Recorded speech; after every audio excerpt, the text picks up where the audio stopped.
Chapter 17, Reconstruction. Section 3, Reconstruction in the South.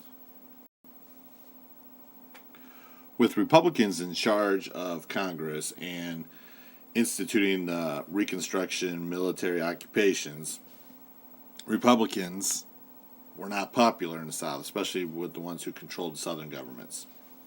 So they had some nicknames for Republicans. Northern-born Republicans who moved to the South after the Civil War were called carpetbaggers. The carpetbaggers are when you take all your stuff and you roll it up in a carpet, and you carry it over your shoulder and move. That's kind of what the idea of a carpetbagger. Southerners who were Republicans, white Southerners who were Republicans, were called scalawags.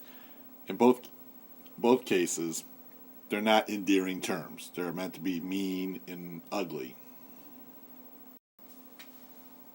The largest group of Southern Republican voters were African Americans. Hiram Revels is the first African American to serve in the United States Senate. Now, he was not elected. He is actually fulfilling the seat of Jefferson Davis, who left Congress to become the president of the Confederacy. Revels took his place in Congress, so he is the first African American in the U.S. Senate.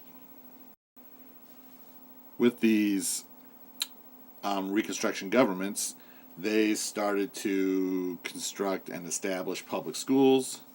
They built hospitals. They passed laws against discrimination. They constructed railroads and bridges. All these things that were destroyed in the war were built or rebuilt by these Reconstruction state governments. As a result of Reconstruction and the loss in the Civil War, you will see the rise of the Ku Klux Klan. The KKK were created by a group of white Southerners in Tennessee in 1866. It originally was a secret society. They were keeping their identities secret because they didn't want to be found out and be put in jail or anything like that. So they were a secret society. They are obviously opposed to civil rights, particularly for African Americans. Now, they did go after other groups, especially like Catholics, but African Americans were the primary target. They used violence and terror against African Americans to prevent them from voting in elections. Congress passed laws that made it a federal crime to interfere with elections or deny equal protection under the law. However, those laws weren't really reinforced in the South. With so much hatred towards Republicans, they will start to lose power in the South. They are also going to start losing power in the North because an economic depression will hit in 1873 called the Panic of 1873. And, of course, the depression is blamed on the sitting president, even though that president may not have had anything to do with it. Ulysses S. Grant was the president at the time. He is a Republican. And so because of the depression, the Republicans took the blame. So they lost power in the South, and they lost power in the North. So there was an election in 1876, a presidential election, and it appeared that this guy, Samuel Tilden, the Democrat, won the election. But after looking at the results, it actually was a tie between Samuel Tilden, him, and Rutherford B. Hayes, a Republican. So, of course, when there is a tie, it goes to the House of Representatives for a vote. And what happened in the House will change Reconstruction. So the election goes to Congress, and within the House of Representatives, a compromise is made between the two parties, between the Democrats and Tilden and the Republicans and Hayes. The Democrats were willing to give up the presidency to Hayes if Hayes removed all the federal troops from the South, which essentially would end Reconstruction. And Hayes and the Republicans agreed to it. So Rutherford B. Hayes became the new president in 1877, and Reconstruction ended with his presidency. As you can see from the map here, see how close the election was. It pretty much was the electoral votes, 185 for Hayes, 184 for Tilden. I mean, that's one electoral vote off. That's made one of the closest elections in history.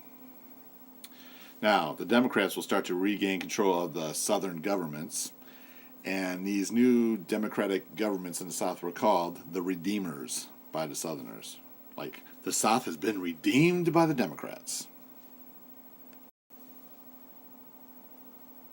Even though there were federal laws to allow African Americans to vote, the Redeemer governments tried to do whatever they could to stop them from voting. And so many of these Redeemer governments set up poll taxes to deny African Americans the right to vote. These poll taxes would charge a little tax toward anyone who wanted to vote. And there was also something called a grandfather clause, so that if your grandfather was a free person prior to 1863, you could vote without paying the tax. Now, obviously, for many African Americans, they were slaves at that time, so they weren't considered citizens, so they had to pay the tax, and most of the newly freed slaves were poor, and they couldn't afford to pay a tax, so that limited their right to vote. Also introduced were something called Jim Crow laws, which introduced the idea of segregation. It's the forced separation of whites and African Americans in public places. Now, that doesn't seem too fair, but the Jim Crow laws went to the Supreme Court, and they ruled on a case called Plessy versus Ferguson that segregation was legal if separate but equal facilities were provided. The whole idea of separate but equal means that you had to have two of each thing. So, for example, if there was a bathroom, you had to have a white bathroom and a black bathroom, and both bathrooms had to be equal. Like, everything nice in the white bathroom would have to be nice in the black bathroom.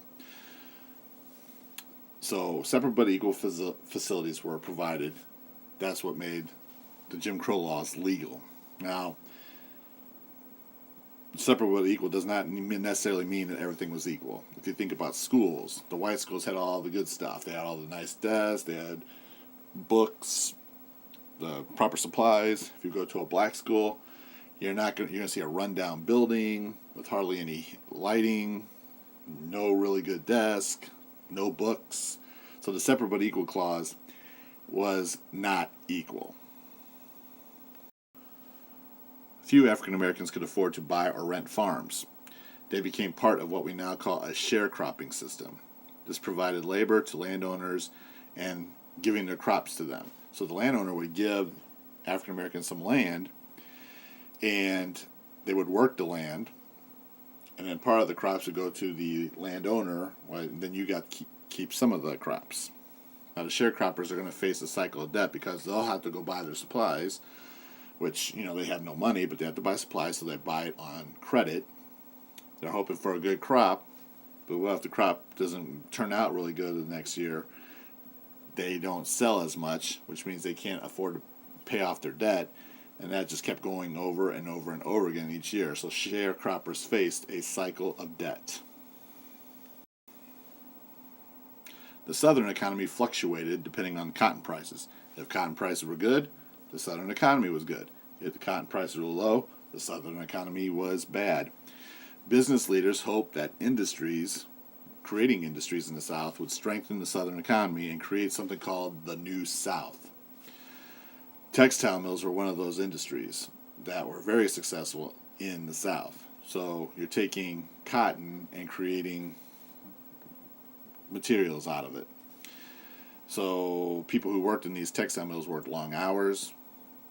They worked in dangerous working conditions. They didn't get paid very much. Those are some of the disadvantages of working in a textile mill. That is the end of Section 3.